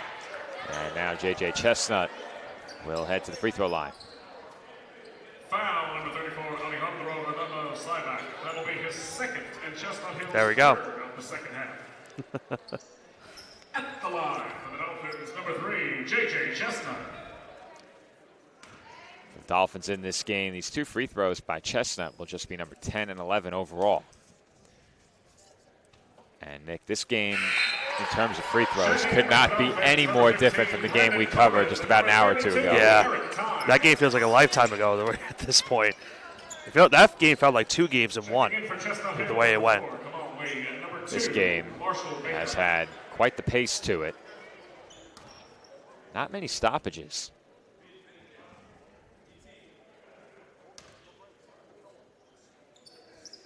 And Chestnut goes 2 for 2 from the line, but it took us 7 minutes to reach our first media timeout. Yeah. JJ now tied for the game lead in points with 16, tied with Wigan. The race is on for player of the game. Dolphins can hold the lead. Redondo side back, double teamed. Finds some room and connects with the scoop. Nice job by him to break that double team and get the scoop score. That was an excellent move by him right there to get the bucket. Benedict on the wing. Backing his way inside, floats one up and off the rim. Griffins now can make this potentially a 13-point game. Lee looking for space, he wants to shoot it. And he's a bit strong on that 3. Redondo side back with the rebound. Lee entry pass. ARC immediately doubled. And Lee is off from 3 once again. It's tipped into the arms of Tynes. He had a couple of good looks at it there. That would have been a big 3-pointer. Kick out, Tynes to an open Benedict. Short. Chestnut had it stripped away, and here come the Griffins. Dow, right at Tynes, bounce pass through the hand of Malcolm Day. It was just a bit too far in front of him.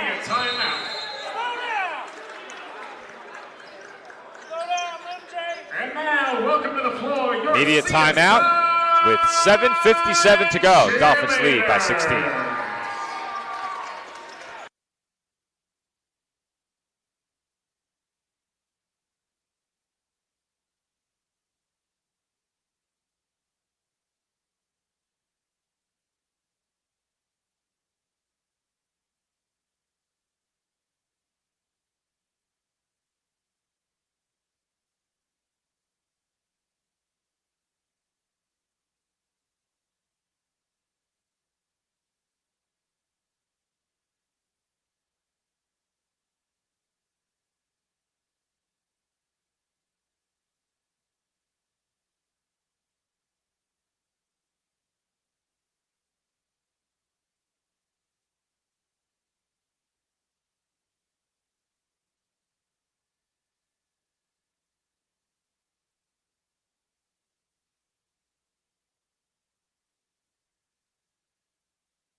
We are back from the tank where the Dolphins lead is 16 points, just under 8 minutes to play.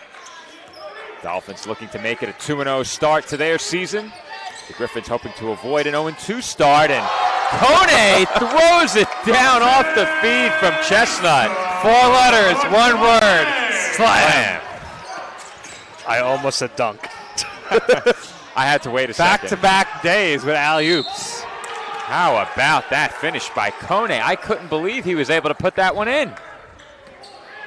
Give him a look on the replay. Unbelievable. People all over him. Wow. That's a dangerous play, too. Yeah. How about Kone offensively here in the second half after sitting and not scoring in the first set, I believe. 8 points here in the second half. I do believe all those points have come in the second half. I think you're all right, Nick. Yeah, he was out of this game very quickly. He only played about a minute and a half, maybe 2 minutes. Yeah. Yeah. Early foul trouble took him off the floor as soon as this game got started. And that had to be frustrating because last night, as we talked about, he had to sub out the entire second half, had to sub out basically the entire first half, and he's been to work here in the second half. A lot of scoring from him. Three-pointer by Chestnut is good. And the Dolphins lead by 18 once again. J.J. Chestnut to the top of the hill here on the leaderboard for the points for the game. And with that, we head to another timeout. Quick 30-second break from the tank. We'll be right back with the final 7:17.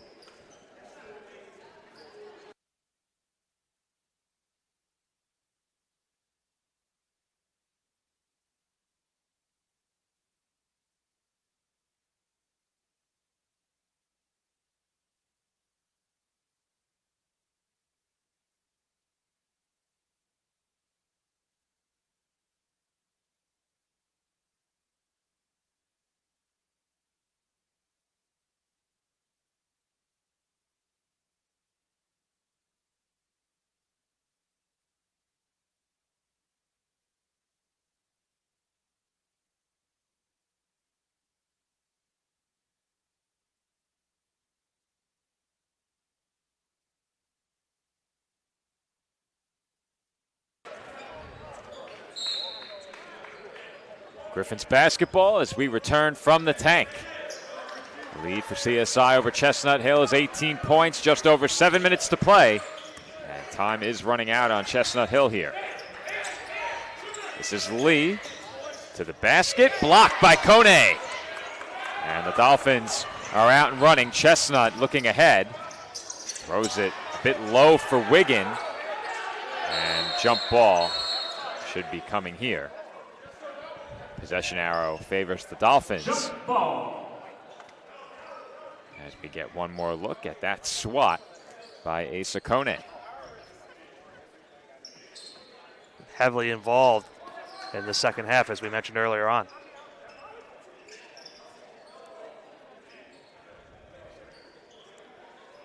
They'll tend to that wet spot on the floor. It will be Dolphins ball with 21 on the shot clock.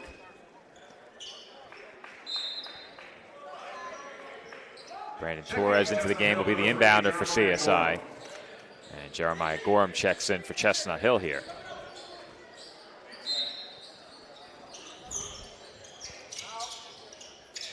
Torres trying to find somebody. And it's taken away by Malcolm Day. It's poked out of his hands. It will stay Griffin's ball. Day with the no-look catch. Catching that ball.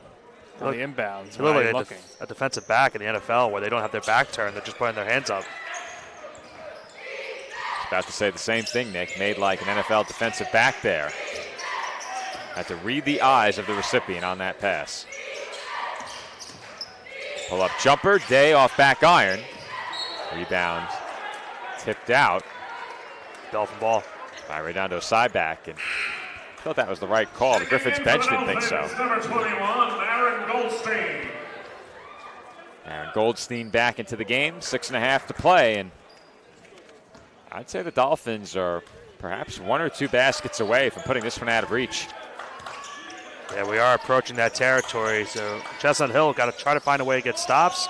Goldstein Off the mark. Well, that will help them. A quick shot does help them in that spot.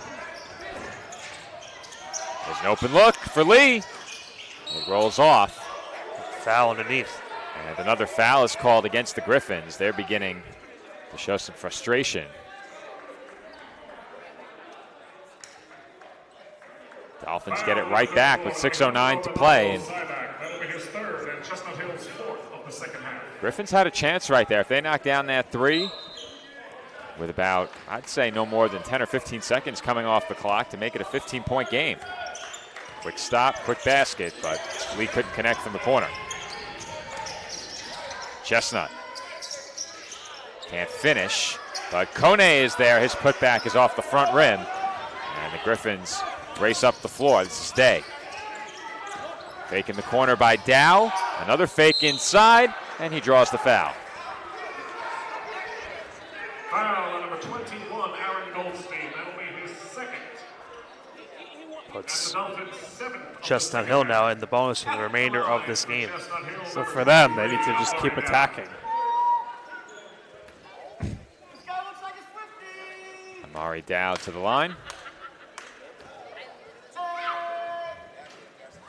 That one rolls off. Can't help but listen in ahead of the free throws. Yeah. Well, I'd call it heckling, but it's all PG and good fun. I'm not sure what that one was, though. Well, whatever it was, it worked. But the Dolphins could not bring in the rebound, and the Griffins will get another shot. Checking in for the Dolphins, number 1, Joey Poulin. Joey Poulin back in. Mitchell Wiggin to the bench.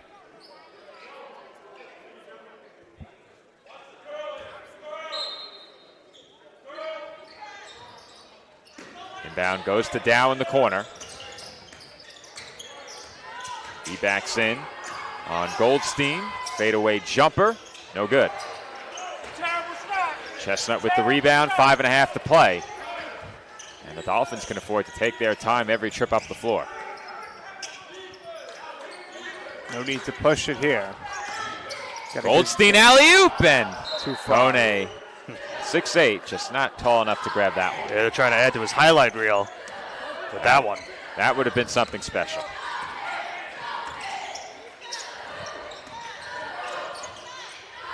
And there's a lay-in by Dow. A quick two makes it a 16-point game. I have to say, if Kone converted on that alley-oop, it might have been 4 letters, 1 word, something we can't say on the air. Oh, I got one. 4 letters, 1 word, ESPN. Is that a word? It's not a word. Yeah, it's a word. 4 letters, 4 letters. Yeah, it's a word. It's a word. 4 letters, 1 network. There you go. No, there's multiple ESPNs there. True. That's true. And they're not a sponsor. No. Forget about They that. can be if they put us in the top 10. That play certainly would have been top 10 worthy. I think that would have been submitted. That would have been something special. Tynes to the line, makes the first free throw. Tynes has quietly had a nice day today as well, shooting.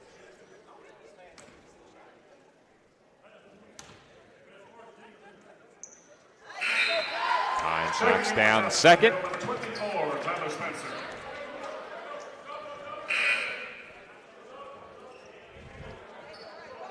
Leighton Woods going to check in for the first time this season for the Dolphins.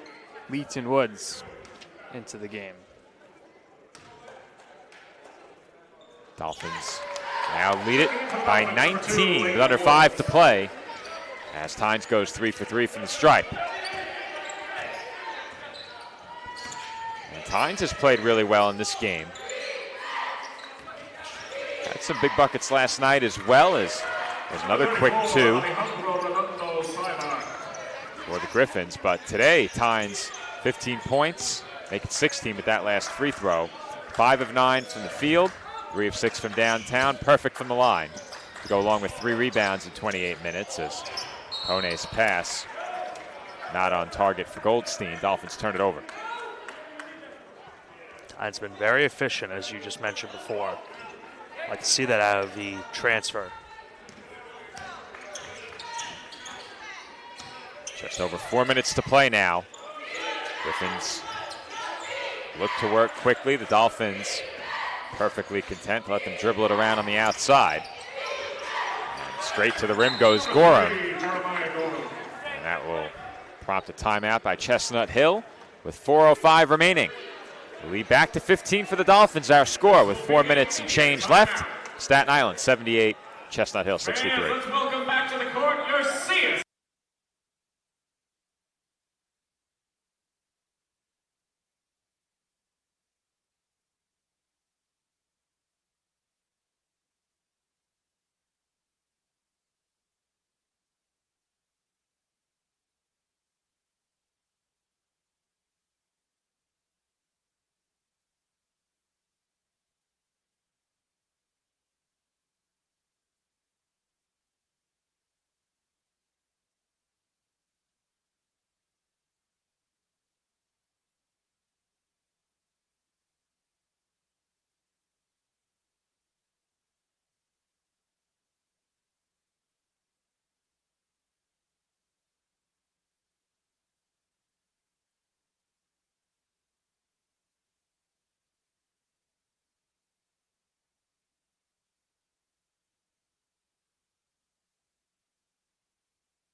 .405 remaining from the tank with the Dolphins lead by 15 points.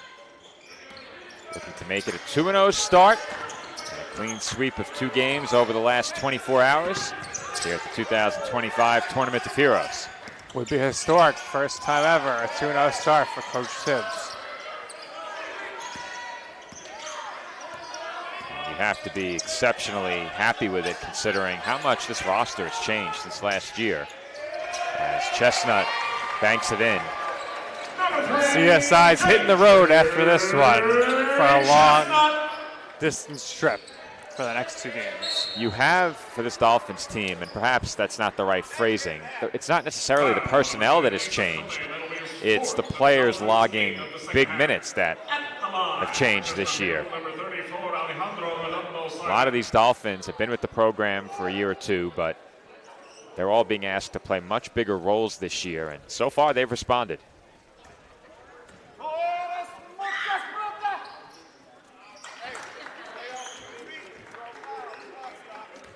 Meanwhile, Alejandro Redondo Cyback at the line, hits his first free throw. 1 more to come here. And once again, it's a 15-point game.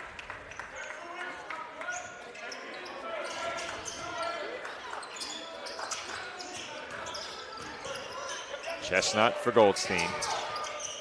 Dolphins get it across the timeline. CSI wisely taking their time here. Now 10 on the shot clock and they'll get to work. Chestnut.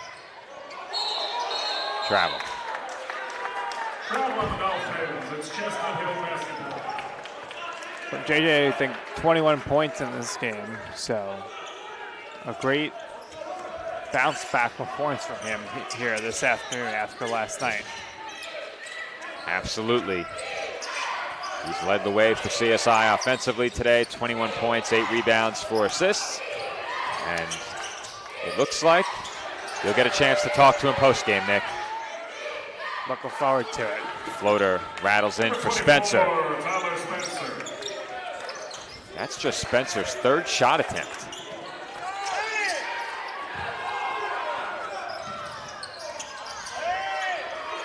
Two and a half to play. Dolphins by 13.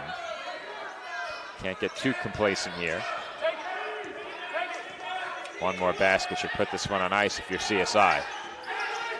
Goldstein hangs, can't hit. Griffins up the floor quickly. Dow kicks out. Lee with the fake pass, and he was stripped and fouled.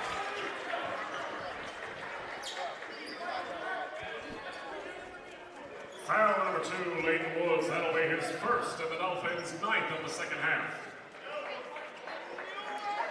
Woods commits the foul, and that will very quickly send Lee to the line.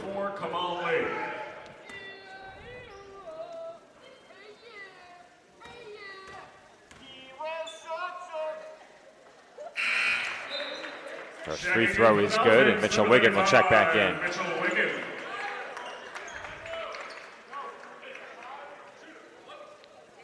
One more for Lee with a chance to make it an 11-point game.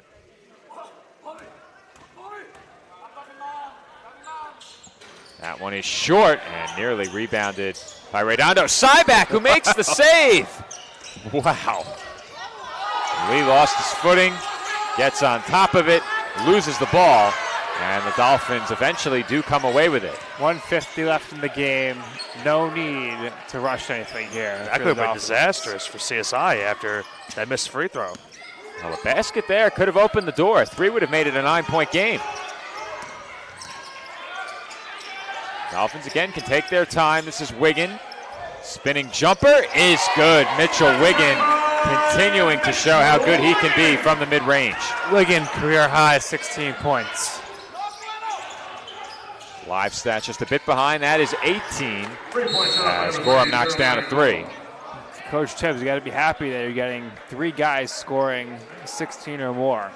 He might be happy. The offense. Well, he might be happy about that, but he's not happy with the team's defense the last couple of minutes. I can definitely see that. Dolphins will talk it over here, and I think looking back at last night's game and some of the points we made during the pregame, Dolphins have really addressed a lot of the issues that they had last night that slowed them down at times against St. Michael's. They've shot it much better.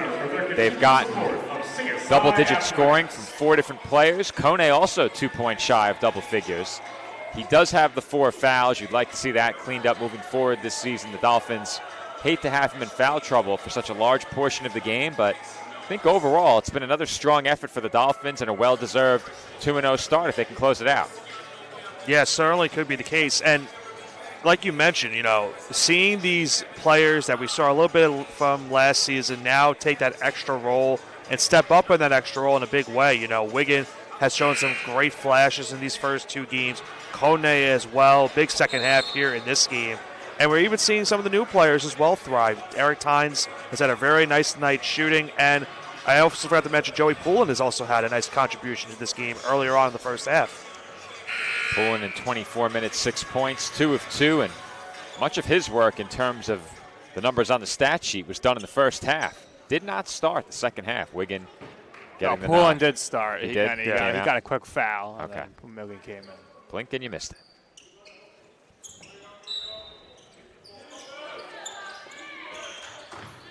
But we don't have Poulin with a foul on the stat sheet, Nick. Something happened where there was a whistle. I don't know if it was a foul or he got hit in the face. Something happened that he quickly came out of the game within the first minute. Wiggin kicks out for Tynes. Left open. Splash! And the foul. Eric Tynes with 19. He's now 4 of 7 from downtown. E.T. can phone home to Springfield, Massachusetts and let them know that he's found a new home here in Staten Island. Yeah, he might be going home with a win after that last shot. That might be the dagger. A big 3, and he got the foul as well. I was about to say, Nick, how can you follow up that remark by Nick Durst? But did the best I could. That was a job well done. So 3 points for the 3 players for the Dolphins with 18 or more. You could make the case for Tynes in that player of the game conversation, but with Chestnut's 8 rebounds and 4 assists, I think he'll get that nod. Last minute of play in the second half. Dolphins by 15, under a minute to play. Dow, bounce pass, Redondo side back with the lay-in. That's not an easy one, behind the back, bounce pass. Dolphins will play keep away here, and they foul Kone. Didn't seem like they were going to foul until Kone touched the ball. Foul number 24, Tyler Spencer. That will be his third and Chestnut Hill's 7th of the second half. I think we're at the point now where these free throws are a formality. Dolphins with a big enough cushion that I think we could say it's going to be the first 2-0 start in the head coaching career of TJ Tibbs. It's history here today. Kone does miss the front end of the 1-and-1. Under 40 seconds to go. Lee, step back 3. Commentators jinx. That's why I didn't say anything. 10-point game. I made sure not to say anything for that reason. Dow fouls. Foul number 23. I stand by my statement. That'll be his first in Chestnut Hill's 8th of the second I would half. say we've seen crazier things happen. Yeah. But what do I always say, Nick? Never say never. Nobody likes a liar. I have not seen anything crazier than 13 points in 45 You have too seconds. many sayings. I don't know what you're. I don't know. That what, is true. I don't know where we're going at for this point. I'm a very verbose individual. A lot going on up in between the years. Yeah.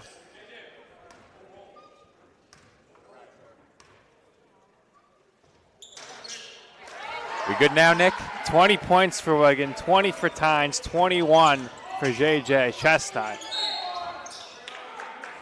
Well, if there's one thing the Dolphins don't want to do, it's foul. Foul number 15, Brandon Torres. That'll be his first in the Dolphins. Torres 10th of commits the the second half. personal. And that will send Kamal Lee to the line. Down to side back, the leading scorer for Chestnut Hill with 20. Lee with 14, Dow with 13, and Gorham with 9.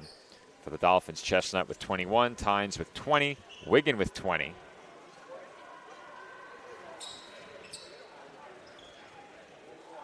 Goldstein with 13 as well, as players had to get situated ahead of this free throw.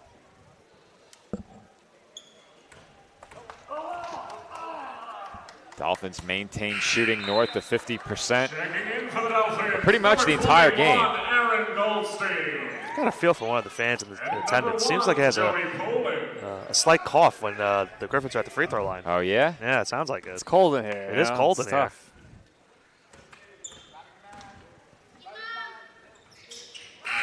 Second free throw good. Checking in for the Dolphins, number 32. Lead back to 10 for CSI. And you think they'll foul? Yeah, I think they're going to foul. Boy, oh boy, Nick. Where do you set the threshold for where you would foul and where you wouldn't? I would go. I think this would be the threshold for me. I would go 3-score game in anything more than, I don't know, maybe 30 or 40 seconds. We're pretty close. Yeah. Though it is a 4-possession game. I think a 4-possession game under 30 seconds. Though they are in the 1-and-1, so I think you have to do it.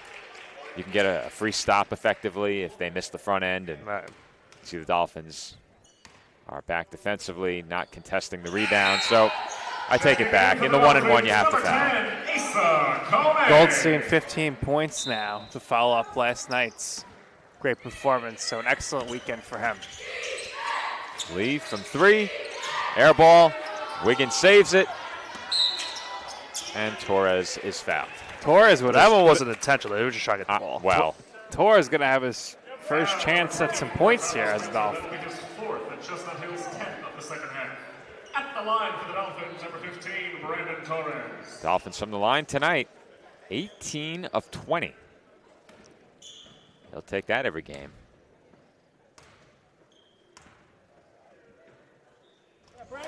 Perfect from Torres. I was going to save my comment for after the free throw shooting Well, was done. I was about to say if he missed, Yeah. well, Nick, I did it again. Yeah.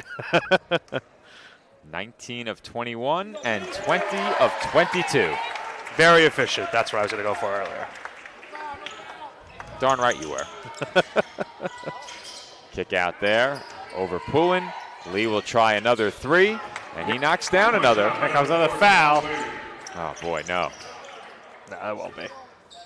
For Lee, that was his 4th three-pointer on 9 tries, and for the Dolphins, it is their second win in as many games. Staten Island knocks off Chestnut Hill by a final score of 92-81. It is a 2-0 start for TJ Tibbs and the Dolphins, the first time he has started a season 2-0 as CSI head coach.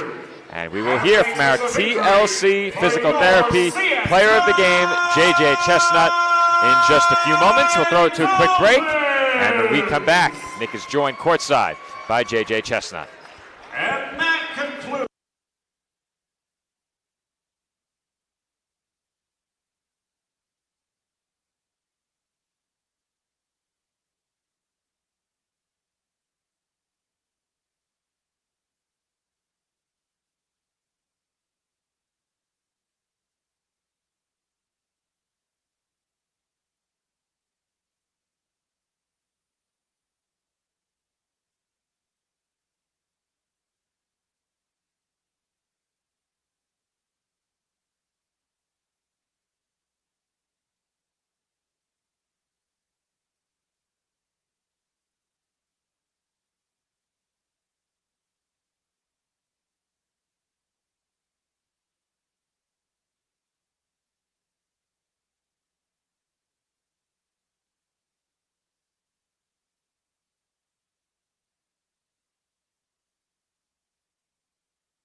I'm here with the player of the game, JJ Chestnut, 21-8-4. Truly, Chestnut's Hill this afternoon. JJ, you were locked in out there. How were you able to keep the energy high after a quick turnaround from last night? Well, me and my teammates been working hard since we first got here in August. My coaches believe in me. My teammates believe in me. We work hard every day, so this is regular for us. And I don't know if you guys know, you made a little history here today. First time ever, Coach Tibbs 2-0. Yep. Feels amazing. Shout out to Coach Tibbs. He's the best coach in the nation. We got the best coaching staff. We got the best team. Chestnut, everything. We got the best everything, you know. All right, JJ, thanks for the time. Enjoy the road trip heading down to Florida. TLC player of the game. Nick, over to you at the commentary desk. All right, thank you, Nick. And that was our TLC Physical Therapy Player of the Game interview with JJ Chestnut. A great performance from Chestnut here tonight, leading the Dolphins, Joe and Nick, now to a 2-0 mark for the first time in the TJ Tibbs era. Oh, my bad. Appreciate it, Justin. 2-0, fantastic history making afternoon here in the tank. And the guys came to play. Multiple players over 15 points, 3 players over 20 points. Head coach TJ Tibbs has to be pretty pleased with that team's effort today, and Dolphins getting contributions across the board. As you said, Nick, a lot to like about this game. Defensively, they played well. They forced 14 turnovers in the game. They shot it extremely well at 51%, 40% from beyond the arc, and 20 of 22 from the line. And something that we saw in the past, they were a team that didn't get to the line very much. They changed that last year, shot a lot more free throws, and in this game, 22 more, so you have to like that as well if you're TJ Tibbs and this Dolphins coaching staff. But for CSI, it's a 2-0 start to the season, and a new season begins shortly. Women's basketball has taken the court for warm-ups. 30 minutes on the clock ahead of our women's basketball game. The Dolphins take on Franklin Pierce University. That game is coming up next right here on CSI Sportsnet. Be sure to tune in here on Flow College. Pre-game coverage begins at approximately 4:55.